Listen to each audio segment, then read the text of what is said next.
Demand Amit Shah ji to initiate the discussion.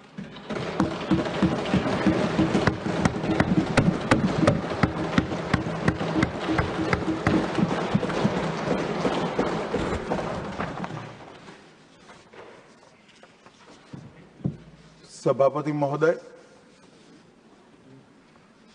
यह सदन जब से बना तब से कई सारे ऐतिहासिक पल इस सदन ने जिए भी हैं और सदन की कार्यवाही के माध्यम से राष्ट्र जीवन की स्मृति में वो समाहित भी हुए हैं। मेरा मानना है कि ये जो आपका निर्णय है, सदन का निर्णय है कि वंदे मातरम के 150वें साल के प्रवेश पर ये महान सदन वंदे मातरम के भाव के लिए, वंदे मातरम के यशोगान के लिए और वंदे मातरम को चिरंजीव बनाने के लिए एक चर्चा करे और इस चर्चा के माध्यम से विशेषकर हमारे देश के बच्चे, किशोर, युवा, आने वाली पीढ़ियों तक वंदे मातरम का आजादी के लिए योगदान, वंदे मातरम गान की रचना में राष्ट्रभक्ति और राष्ट्र की संस्कृति के प्रति समर्पण का जो भाव है, उसका आने वाले महान भारत की रचना में योगदान, इसके संकल्प के साथ जुड़ाव, ये सभी चीजों से हमारी आने वाली पीढ़ियां भी युक्त हो। इसलिए मैं आपका और सदन के सभी सदस्यों का हृदय पूर्वक बहुत बहुत अभिनंदन करना चाहता हूं कि आज ये चर्चा यहां पर आकार ले रही है। महोदय, हम सब सौभाग्यशाली हैं कि हम एक ऐतिहासिक पल के साक्षी भी बन रहे हैं और इसमें हिस्सा भी ले रहे हैं। ये महान सदन में जब वंदे मातरम की चर्चा हो रही है, तब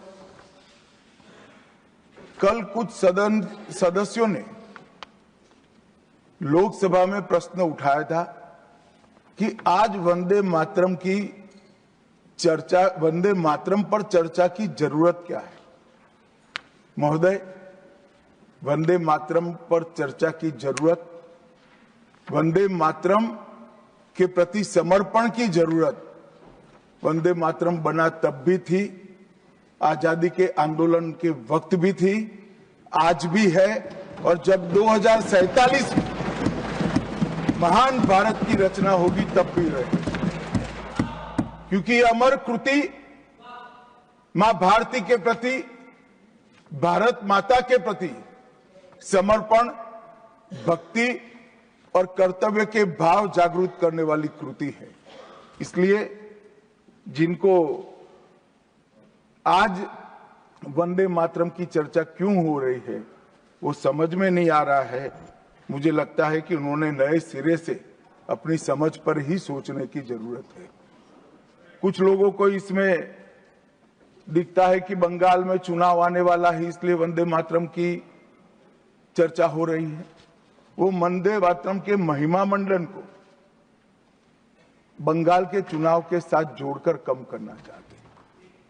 ये सही है कि वंदे मातरम की रचनाकार बंकिम बाबू बंगाल में पैदा हुए, बंगाल में गीत की रचना हुई और आनंद मठ, जिसमें बाद में वंदे मातरम समाहित हुआ, उसकी पृष्ठभूमि भी की बंगाल थी। मगर जब वंदे मातरम का प्रकटीकरण हुआ, वंदे मातरम बंगाल तक सीमित नहीं रहा था, देश तक भी सीमित नहीं रहा था। दुनिया भर में जहां पर आजादी के दीवाने थे वो गुप्त बैठक भी करते थे तो पहले वंदे मातरम का गान कर बैठक की शुरुआत। और आज भी सरहद पर हमारा जवान जब अपना सर्वोच्च बलिदान देता है ये आंतरिक सुरक्षा के लिए देश के पुलिस का जवान सर्वोच्च बलिदान देता है, तो जब वो अपने प्राण त्यागता है, इसके मुंह पर एक ही मंत्र होता है, वो वंदे मातरम।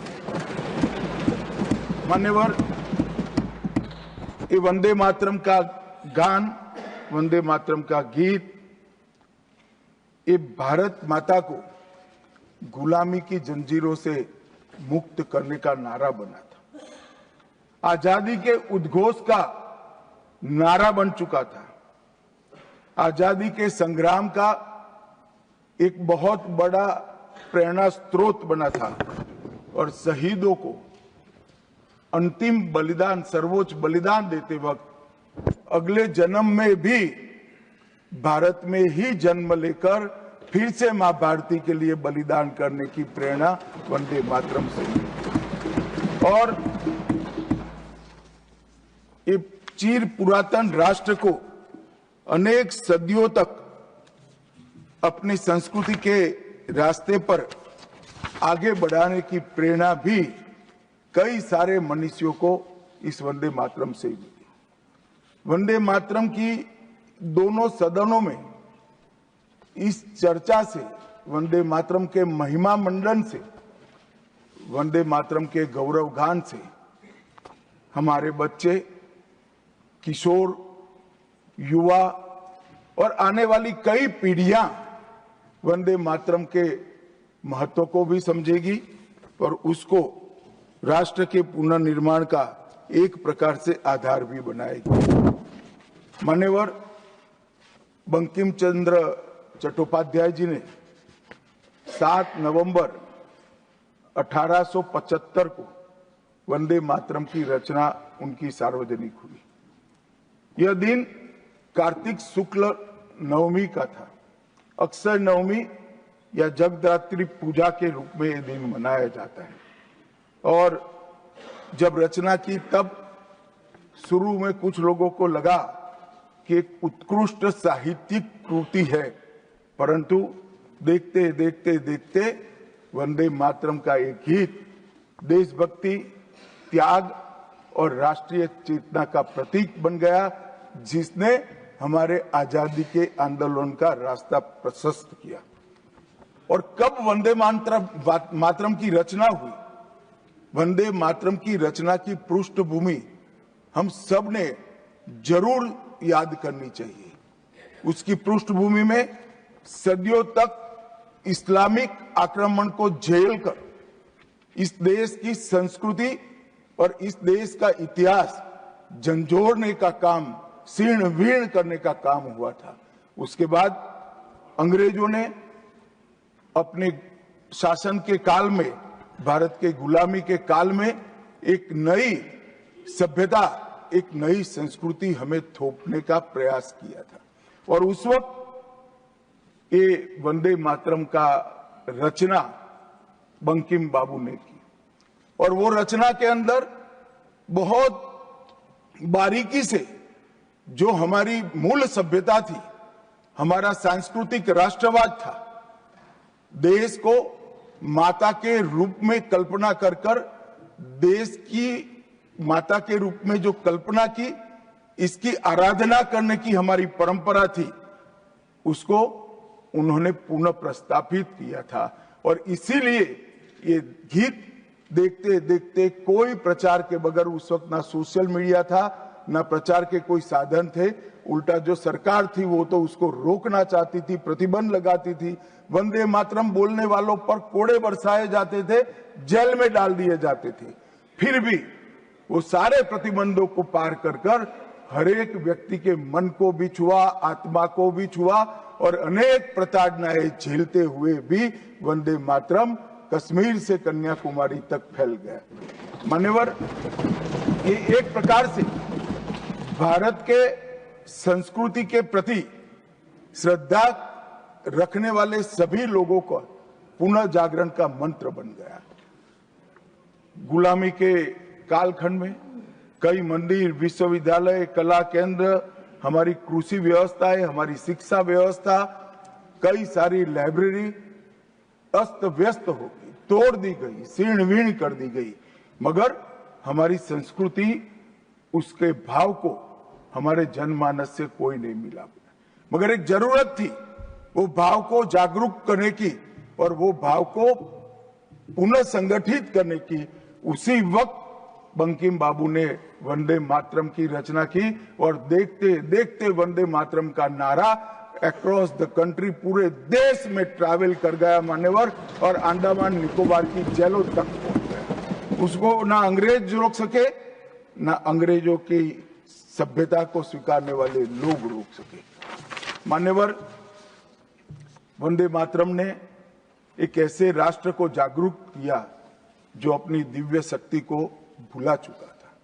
राष्ट्र की आत्मा को जागरूक करने का काम वंदे मातरम ने किया।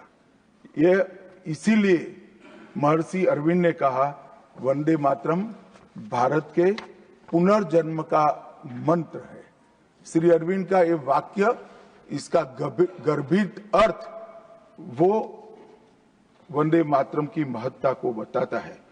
मान्यवर, अरविंद घोष ने यह भी कहा कि देश को एक ऐसे मंत्र की आवश्यकता थी और ईश्वर ने उसे साकार करने के लिए ही बंकिम बाबू को इस भूमि पर भेजा था। श्री अरविंद का वंदे मातरम के लिए भाव बच्चे बच्चे के लिए एक प्रेरणा स्रोत बन गया और हमारे आजादी का नारा बन गया। मान्यवर, हमारे देश को जो लोग समझते हैं, लोग जो जानते हैं, वो सभी लोगों को मालूम है कि हमारा देश पूरी दुनिया में एक प्रकार से अनूठा देश है। दुनिया के कई देशों की रचना अधिनियमों से हुई है, कहीं युद्धों के कारण हुई, कहीं युद्ध के बाद संधि के कारण हुई। भारत एकमात्र ऐसा देश है जिसकी सीमाएं कोई अधिनियम से तय नहीं की है। हमारे देश की सीमाएं हमारी संस्कृति ने तय की है और संस्कृति ने इस भारत को जोड़ कर रखा। और इसीलिए सांस्कृतिक राष्ट्रवाद का जो कंसेप्ट था, उस सांस्कृतिक राष्ट्रवाद के कंसेप्ट को, सांस्कृतिक राष्ट्रवाद के विचार को सबसे पहले गुलामी के कालखंड में जागरूक करने का काम बंकिम चंद्र चट्टोपाध्याय जी ने किया। हम पूरे देश को एक बार फिर से देखें तो हमें मालूम पड़ेगा कि हमारे देश को जोड़ने वाला मंत्र हमारी संस्कृति है। हमारे देश को जोड़ने वाली, एक रखने वाला मंत्र हमारी संस्कृति है। और इसी के कारण वंदे मातरम का जो उद्घोष हुआ, उसने सांस्कृतिक राष्ट्रवाद के सिद्धांत को पहली बार एस्टैब्लिश करने का काम किया। जब अंग्रेजों ने वंदे मातरम पर कई सारे प्रतिबंध लगाए, तब बंकिम बाबू ने एक पत्र में लिखा था, मुझे कोई आपत्ति नहीं है, मेरे सभी साहित्य को गंगा जी में बहा दिया जाए। यह मंत्र वंदे मातरम अनंत काल तक जीवित रहेगा। यह एक महान गान होगा और लोगों के हृदय को जीत लेगा और भारत के पुनर्निर्माण का यह मंत्र बनेगा। आज हम देख रहे हैं कि बंकिम बाबू के वो शब्द सच हुए हैं। भले देर से ही सही, ये पूरा राष्ट्र आज सांस्कृतिक राष्ट्रवाद की परिकल्पना को स्वीकार कर आगे बढ़ रहा है। और मान्यवर, हम सब जो भारत माता की संतानें हैं, वो मानते हैं कि ये देश कोई जमीन का टुकड़ा नहीं है। वो उसको हम माँ के रूप में देखते हैं और उसका भक्ति गान भी करते हैं, और वो भक्ति गान की अभिव्यक्ति ही वंदे मातरम है। मान्यवर, आज मैं सदन में जब ये चर्चा हो रही है तब बताना चाहता हूं, वंदे मातरम की रचना में हमारे जीवन में देश की, भारत माता की कल्पना का जो योगदान है, उसको बहुत अच्छे तरीके से भावना के साथ वर्णन किया है। जल, फल और समृद्धि तीनों की दायिनी भारत माता को बताया गया। शोभित पुष्पों से मन को प्रफुल्लित करने वाली भी भारत माता को बताया गया।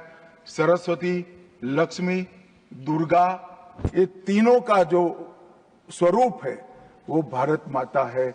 एक प्रकार से हमारा समृद्धि, हमारी सुरक्षा, हमारा ज्ञान, हमारा विज्ञान, ये सब भारत माँ की ही कृपा है और उसकी आराधना से ही प्राप्त हो सकता है। इतना बड़ा एक संकल्प बंकिम बाबू ने रखा। दुर्गा की वीरता, लक्ष्मी की संपन्नता और सरस्वती की मेघा, ये तीनों हमें भारत माँ की कृपा ही दे सकती है या मिट्टी ही दे सकती है। इसीलिए इसको बार बार प्रणाम करना चाहिए, माँ को प्रणाम करना चाहिए। मान्यवर, एक प्रकार से जिसकी उद्घोषणा 150 साल पहले बंकिम बाबू ने की, ये विचार तो बहुत चिर पुरातन है। रामायण के अंदर प्रभु श्री राम ने भी जब उनको सलाह दी गई कि इतनी वैभवशाली लंका है, आप लंका जीत ही लिए हो, तब अयोध्या जाकर क्या करना है, यहीं रह जाते हैं। तब उन्होंने कहा कि माता और मातृभूमि ईश्वर से भी बड़ी होती है। मैं माता और मातृभूमि का त्याग करूं। मातृभूमि के महिमा मंडन प्रभु श्री राम ने भी किया। मातृभूमि का महिमा मंडन आचार्य शंकर ने भी किया और मातृभूमि का महिमा मंडन आचार्य चाणक्य ने भी किया। ये सभी ने समय समय पर हमारे अस्तित्व को मातृभूमि के साथ जोड़ने का काम किया। मातृभूमि ही हमें पहचान देती है, वही हमें भाषा देती है, वही सभ्य जीवन जीने की संस्कृति का आधार बनाती है और वही हमारे जीवन को ऊपर उठाने का अवसर देती है। इसलिए मातृभूमि से ज्यादा कुछ हो नहीं सकता।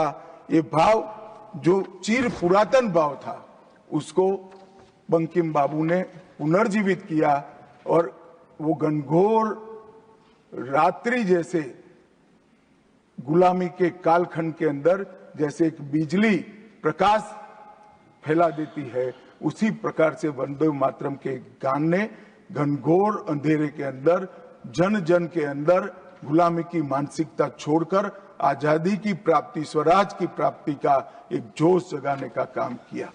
मान्यवर, महर्षि अरविंद ने वंदे मातरम को गीत नहीं, हमारी आध्यात्मिक शक्ति का प्रतीक माना।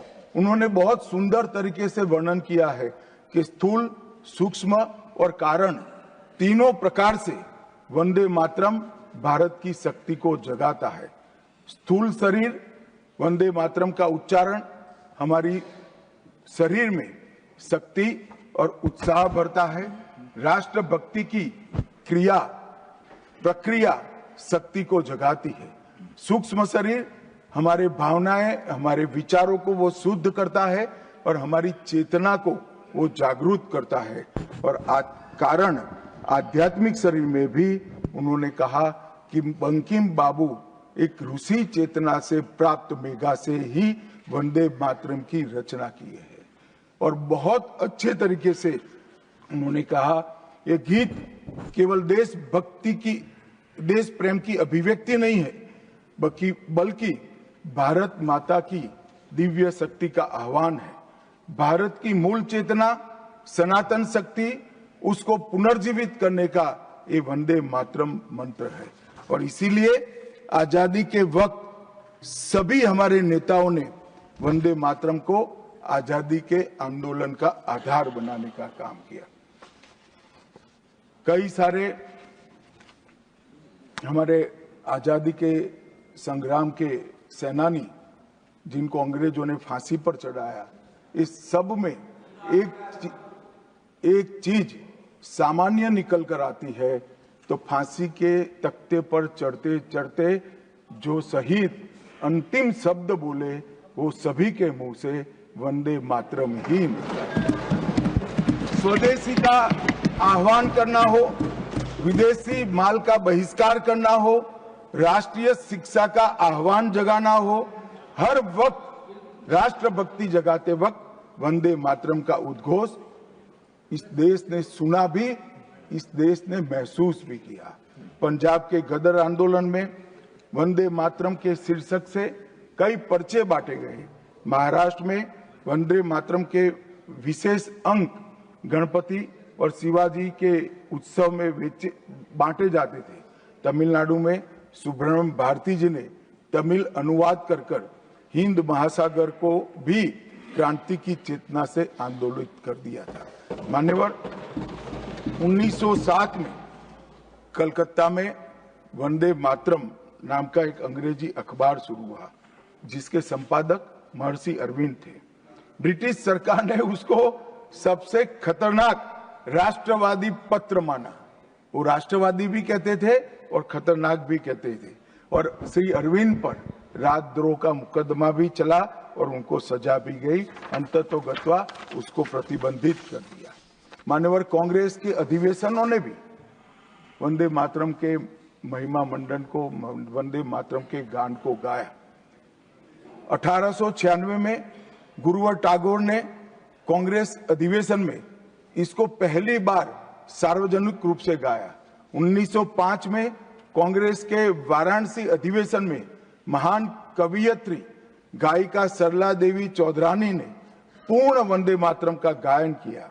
और 15 अगस्त 1947 को जब देश आजाद हुआ, सुबह 6:30 बजे सरदार पटेल के आग्रह पर पंडित ओमकारनाथ ठाकुर जी ने आकाशवाणी से अपने मधुर स्वर में वंदे मातरम का गान कर देश को भावुक कर दिया। और ये सभी भावना को देखते हुए संविधान सभा की अंतिम बैठक 24 जनवरी 1950 को संविधान सभा के अध्यक्ष राजेंद्र प्रसाद जी की अध्यक्षता में जो हुई, उसमें राष्ट्रगान के बराबर सम्मान देते हुए वंदे मातरम को राष्ट्रगीत घोषित करने का काम किया।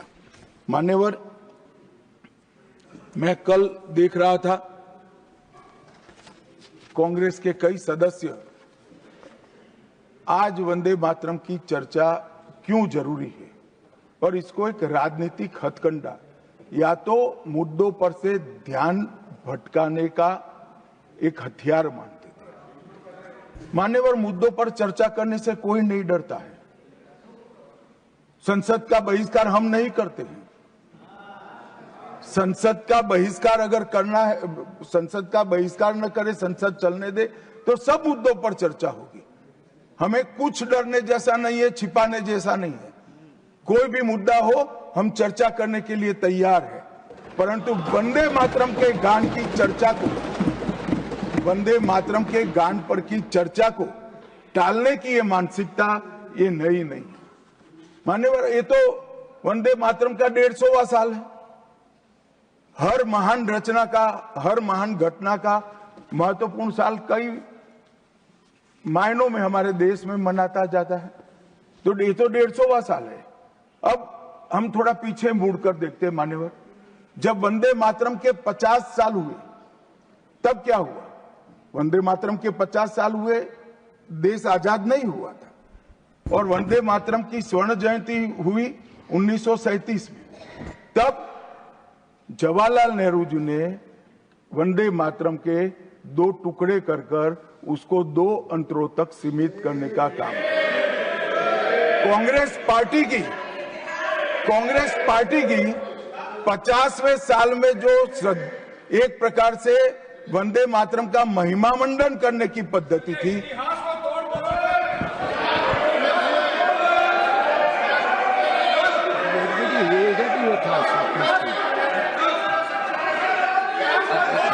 Right here, you will get your chance to speak, na? Unless he yields, right here, no. Unless he yields, how I can? Unless he yields, how I can? मान्यवर, 1 मिनट में उनको बहुत समय दिया गया। अपने समय पर बोले ना, मुझे कोई आपत्ति नहीं। आपका समय, खड़गे साहब, आपका समय आएगा। Garge ji, सभापति you are महोदय, going to get your time. Please wait. Garge ji, you are going to get your time. Please wait. Let him speak.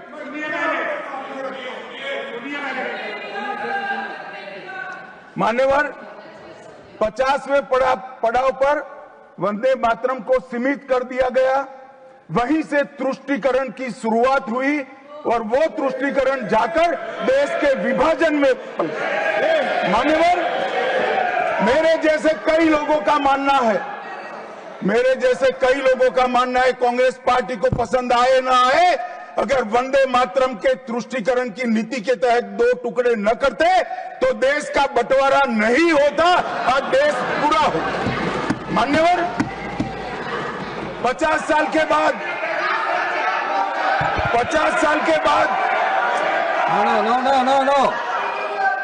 No, nothing will 50 साल go के on बाद record except honorable minister's speech. Please. मान्यवर 50 साल के बाद वंदे मातरम 100 साल का हुआ। सबको था कि 100 साल मनाए जाएंगे, 100 साल मनाए जाएंगे, मगर 100 साल हुआ तब वंदे मातरम का महिमा मंडन का सवाल ही नहीं था, क्योंकि वंदे मातरम बोलने वाले जो सारे लोग थे उनको इंदिरा जी ने जेल में बंद कर दिया। इस देश में आपातकाल लगाया गया।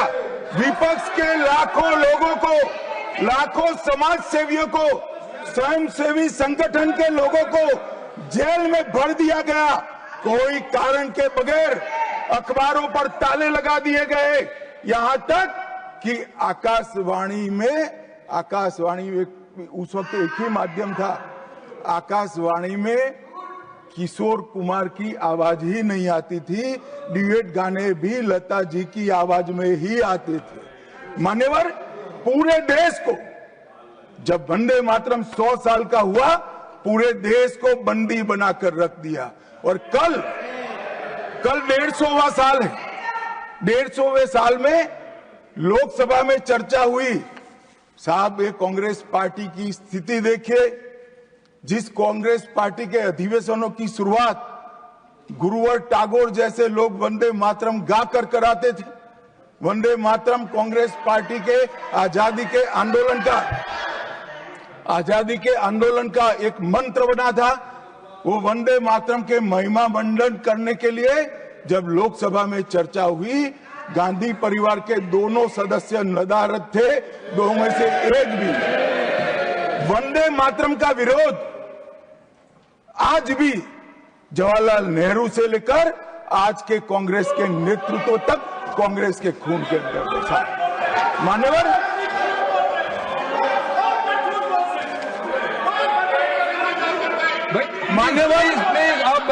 प्लीज आप बैठिए।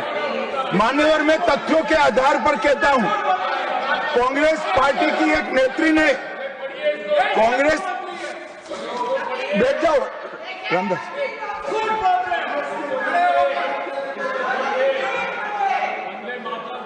अरे दिग्विजय जी, अब नौकरी पक्की है इस आयु में, क्या कर रहे हो भैया? अब नहीं जाएगी नौकरी। मान्यवर मैं जो कह रहा हूं वो रिकॉर्ड का हिस्सा है दूसरे सदन का। मान्यवर दूसरे सदन की चर्चा में कांग्रेस पार्टी की एक प्रमुख नेत्री ने कहा है कि वंदे मातरम की आज चर्चा की कोई जरूरत नहीं है। मुझे मालूम नहीं पड़ता कि वंदे मातरम से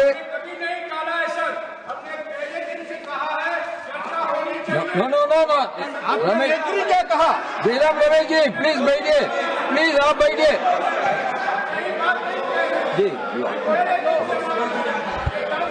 साहब माननीय सदस्य जयराम जी का प्रॉब्लम है कि वो सिर्फ विपक्ष की ही बात सुनते हैं, अपने नेताओं की बात को सुनते नहीं है। मैंने ऐसा नहीं कहा, आपने कहा है। मैंने ऐसा कहा कि लोकसभा में चर्चा में कांग्रेस पार्टी की एक प्रमुख नेत्री ने कहा है कि अभी इस समय वंदे मातरम की चर्चा की कोई जरूरत नहीं। ये रिकॉर्ड पर है, रिकॉर्ड पर।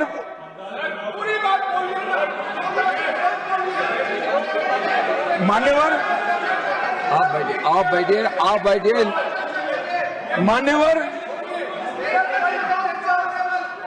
मान्यवर, जिस गीत को, जिस गान को महात्मा गांधी ने राष्ट्र की शुद्धतम आत्मा से जुड़ा हुआ गीत कहा, बिपिन चंद्र पाल ने एक राष्ट्र धर्म है जिसमें राष्ट्रभक्ति और कर्तव्य दोनों समाहित है, जिसकी अभिव्यक्ति वंदे मातरम करता है, वो वंदे मातरम का टुकड़ा करने का काम भी कांग्रेस पार्टी ने किया था। मान्यवर, अंतर्राष्ट्रीय स्तर पर भी वंदे मातरम ने हमारे आजादी के आंदोलन को गति देने का काम किया। श्यामजी कृष्ण वर्मा, मैडम भिखाजी कामा और वीर सावरकर ने जो भारत का त्रिवर्ण ध्वज निर्मित किया था, उस पर स्वर्णिम अक्षर में एक ही नाम था, वंदे मातरम। मान्यवर, बर्लिन के ओलंपिक्स में भी 1936 में गुलामी के कालखंड में भी जब हमारे हॉकी की टीम को, हमारी टीम को उत्साह की जरूरत थी, प्रेरणा की जरूरत थी, कोच ने लाइन में खड़े कर भावपूर्ण तरीके से वंदे मातरम का गान किया और हम गोल्ड मेडल जीतकर आ गए। मान्यवर, भारतीय जनता पार्टी की रचना हुई तब से। हमारी तो पार्टी की रचना ही सांस्कृतिक राष्ट्रवाद और ये देश अपने मूल संस्कृति के आधार पर, मूल विचारों के आधार पर चलना चाहिए, पाश्चात्य संस्कृति के आधार पर नहीं चलना चाहिए। इसीलिए हमारी पार्टी की स्थापना थी। मान्यवर, इस संसद में वंदे मातरम के गान को बंद करा दिया गया। अब फिर से खड़े हो जाएंगे कि नहीं नहीं नहीं, आप गलत बोल रहे हो, मगर इस रिकॉर्ड है मान्यवर महोदय। 1992 में भाजपा सांसद श्री राम नाईक ने एक शॉर्ट ड्यूरेशन डिस्कशन के माध्यम से वंदे मातरम को संसद में फिर से गाने की शुरुआत करने के लिए एक मुद्दा उठाया और उस वक्त प्रतिपक्ष के नेता लाल कृष्ण आडवाणी जी ने बहुत प्रमुखता के साथ लोकसभा के स्पीकर को कहा कि इस महान सदन के अंदर वंदे मातरम का गान होना चाहिए, क्योंकि संविधान सभा ने इसको स्वीकारा है। और फिर लोकसभा ने सर्वानुमत से 1992 में वंदे मातरम के गान की शुरुआत की। मान्यवर, हम जब वंदे मातरम की गान की शुरुआत कर रहे थे, उस वक्त भी मैं नाम देना नहीं चाहता, वरना औचित्य के सवाल उठाएंगे, कुछ टेक्निकल मुद्दे उठाएंगे, मगर इंडी अलायंस के ढेर सारे लोगों ने, मेरे पास नाम की सूची है, इनको आपत्ति नहीं हो तो मैं पढ़ सकता हूं, ढेर सारे लोगों ने कहा था कि हम वंदे मातरम नहीं गाएंगे, ना बोल दिया। और मैंने मेरी आंख से देखा है, कई सारे सदस्य वंदे मातरम होता है तो वंदे मातरम के गान के पहले संसद में बैठे होते हैं तो भी खड़े होकर बाहर चले जाते हैं। मैं आपको विश्वास से कह सकता हूं मान्यवर, ये कह रहे हैं कि कांग्रेस पार्टी पर झूठे आरोप लगाए। मैं विश्वास से कह रहा हूं, भारतीय जनता पार्टी का एक भी सदस्य वंदे मातरम के गान के वक्त सम्मान के साथ खड़ा न हो, ऐसा हो ही नहीं सकता, क्योंकि वंदे मातरम के गान के प्रति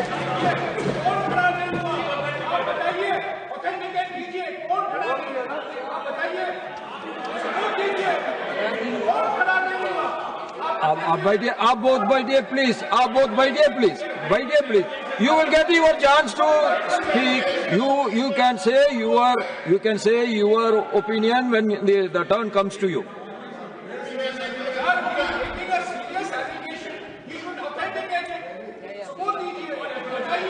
मान्यवर,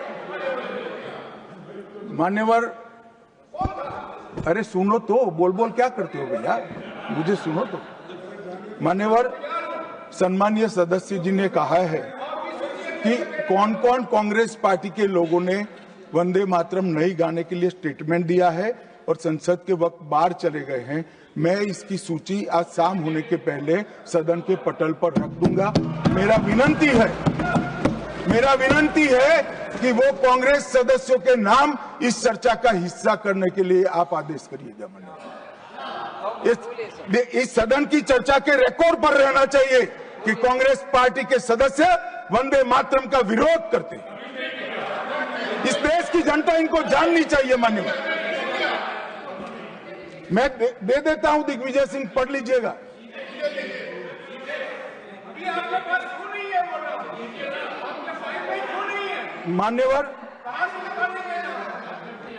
मान्यवर वंदे बंकिम चंद्र चटर्जी की, चट्टोपाध्याय जी की 130वीं जयंती पर हमारी सरकार ने, डाक विभाग ने एक स्टैंप जारी किया। स्वतंत्रता की 75 की वर्षगांठ के उपलक्ष्य में हर घर तिरंगा का अभियान भी हमने करा और उस वक्त हमारे प्रधानमंत्री जी ने जनता का आह्वान किया था कि तिरंगा फहराते वक्त वंदे मातरम बोलना नहीं भूलना चाहिए। और मान्यवर, ये वंदे मातरम की 150वीं वर्षगांठ, उसको भी भारत सरकार बहुत अच्छे तरीके से हमने मनाने का तय किया है। 1 अक्टूबर 2025 को केंद्रीय मंत्रिमंडल ने पूरा वर्ष वंदे मातरम के यशोगान में मनाया जाएगा, इसका प्रस्ताव पारित किया। 24 अक्टूबर 25 को राष्ट्रीय और अंतर्राष्ट्रीय स्तर पर समन्वयित कार्यक्रमों की रूपरेखा तय की गई। माननीय प्रधानमंत्री जी ने भारत माता को पुष्पांजलि देकर 7 नवंबर 25 को नई दिल्ली में ये वर्ष का शुभारंभ किया। उसका चरण 1 नवंबर में हो चुका है, चरण 2 जनवरी 26 में होगा, चरण 3 अगस्त 26 में होगा और चरण 4 नवंबर 26 में होगा। स्मारक डाक टिकट का वो भी हम जारी कर चुके हैं, सिक्का भी जारी कर चुके हैं। वंदे मातरम नाद एकम रूप अनेकम ऐसे शीर्षक से 75 वादकों द्वारा विशेष सांस्कृतिक प्रस्तुतिकरण की रचना भी हो चुकी है और सुबह 10 बजे उस दिन 7 नवंबर को देश भर में सामूहिक वंदे मातरम का गान भी भारत सरकार के आह्वान पर देश की जनता ने किया। मान्यवर, वंदे मातरम के 150 वर्ष, इसकी डॉक्यूमेंट्री और प्रदर्शनी बनाई गई है हर जिला सेंटर पर, और हो सके तो तहसील सेंटर पर उसको दिखाया जाएगा। डिजिटल मोड पर करोड़ों लोगों को वो प्रदर्शनी भी भेजी जाएगी। ऑल इंडिया रेडियो, दूरदर्शन और FM चैनलों पर विशेष कार्यक्रमों को प्रसारित करने का हमने आयोजन किया है। प्रेस सूचना ब्यूरो द्वारा टायर T2 और टायर 3 शहरों में चर्चा सभाएं का आयोजन होने वाला है। सभी भारतीय दूतावासों में वंदे मातरम आधारित सांस्कृतिक संध्याएं आयोजित होने वाली है। Vande Mataram salute to mother earth के तहत वृक्षारोपण अभियान चालू है। हाईवे पर देशभक्ति आधारित वंदे मातरम के इतिहास को दर्शाते हुए भित्ति चित्र भी हम रखने वाले हैं। रेलवे स्टेशन और हवाई अड्डों पर LED डिस्प्ले के माध्यम से सार्वजनिक घोषणा भी होगी और वंदे मातरम और बंकिम चंद्र चट्टोपाध्याय जी पर 25 लघु फिल्में 1-1 मिनट की बनाने का भी हमने शुरुआत कर लिया है। मान्यवर, देश के प्रधानमंत्री जी ने लाल किले से अमृत काल के लिए पंच प्रण की घोषणा की थी। इसमें एक, जब देश आजादी की शताब्दी मनाता हो उस वक्त विकसित भारत का लक्ष्य हमने तय करना है। गुलामी की हर मानसिकता से मुक्ति प्राप्त करनी है। अपनी विरासत पर गर्व लेना है। देश की एकता और एकजुटता और अखंडितता को हमें संभाल कर रखना है। और नागरिकों में कर्तव्य की भावना को हमें आगे बढ़ाना है।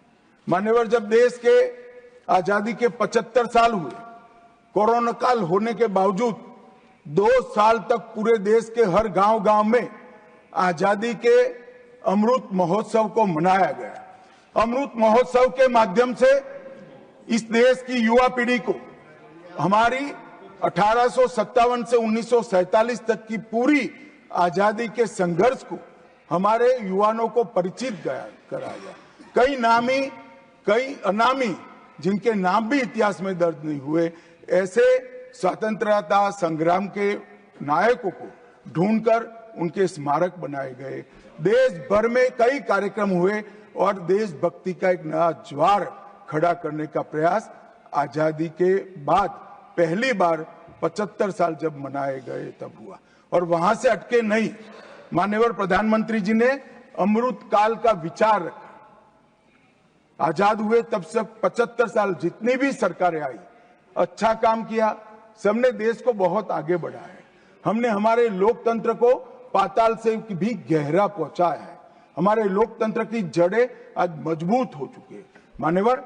मगर 75 से 100 साल का एक कालखंड अमृत काल के रूप में इसका नामकरण प्रधानमंत्री नरेंद्र मोदी जी ने करा और देश के युवाओं के सामने एक संकल्प रखा मान्यवर कि आजादी का अमृत महोत्सव से आजादी की शताब्दी तक ये जो पूरा कालखंड है वो देश को महान बनाने का कालखंड के रूप में हम उसको चैलेंज के रूप में लेंगे, एक चुनौती के रूप में लेंगे। और जब आजादी की शताब्दी मनाई जाएगी, ये देश पूरे विश्व में हर क्षेत्र में नंबर 1 पर होगा। ऐसे देश और मान्यवर संकल्प आज प्रधानमंत्री जी का अकेले का नहीं है, कोई एक पॉलिटिकल पार्टी का नहीं है। कुछ लोग भले उसको राजनीतिक नारा समझते हो, मगर ये संकल्प 140 करोड़ भारतीयों का संकल्प है और ये पूरा होकर, और इसीलिए ये दैव योगी ही है कि जब अमृत काल हम मना रहे हैं तभी वंदे मातरम के 150वां साल आज आया है। और फिर से एक बार इसके माध्यम से हम राष्ट्रभक्ति को जगाने का काम करेंगे। मान्यवर, मैंने पहले भी कहा कि वंदे मातरम काल बाह्य कभी नहीं होगा। उसकी रचना हुई तब भी उसकी इतनी ही जरूरत थी जितनी आज है। और मान्यवर, उस जमाने में वंदे मातरम देश को आजाद बनाने का कारण बना और अमृत काल में देश को विकसित और देश को महान बनने का नारा वंदे मातरम बनेगा, इसका मुझे पूरा विश्वास है। और मैं मानता हूं कि सदन में बैठे हुए सभी सदस्यों की साझी जिम्मेदारी है कि हम बच्चे के मन में वंदे मातरम के संस्कार पुनः जागृत करें, हर युवा के मन में वंदे मातरम के नारे को प्रस्तापित करें, हर किशोर को वंदे मातरम की व्याख्या के रास्ते पर अपना जीवन समर्पित करने के लिए उसको प्रेरित करें। और वंदे मातरम का ये उद्घोष ही हमारे आजादी के सेनानियों ने जो भारत की कल्पना की थी वो भारत की रचना का कारण बनेगा। और मैं मानता हूं कि सदन की भावना हमारी युवा पीढ़ी तक विशेषकर पहुंचेगी, इसका मुझे पूरा विश्वास है। आपने मुझे समय दिया, इसलिए मैं आपका पूरा धन्यवाद कर मेरी वाणी को